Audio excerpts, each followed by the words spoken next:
Esu Ieva Ryliškytė Sabienė, skaitmenizacijos sprendimų vadovė.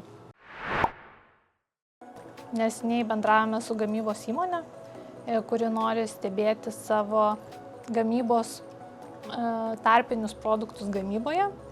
Ir jie jau turėjo savo atsakymą, kaip tai padaryti. Tai yra pakeisti gamybos įrengimus naujais, kurie galėtų teikti tą informaciją į bendrą sistemą. Bet, kaip ir žinome, tai yra labai didelės apimties projektas ir didelės investicijos, o tikslas jis neneš tiek daug grąžos.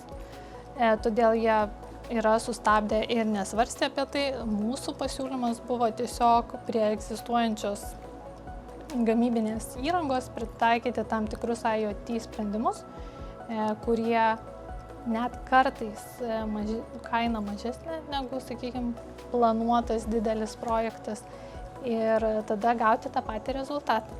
Tai yra iš principo ROI pakelti kitokio, kad CFO turėtų žalią šviesą, duotų žalią šviesą šitam projektui.